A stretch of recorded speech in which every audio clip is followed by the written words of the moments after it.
కష్ట నష్టములెన్నున్నా పొంగు సాగరలెదురైనా ఆయనే మనాశ్రయం.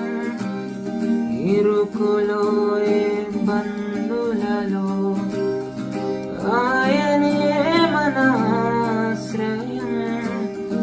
ఇరుకులో ఇబ్బందులలో హల్లెలూయా హల్లెలూయా హల్లెలూయా హల్లెలూయా. రండి యెహోవాను గూర్చి ఉత్సాహగానము చేసెదము. రండి యెహోవాను గూర్చి ఉత్సాహగానము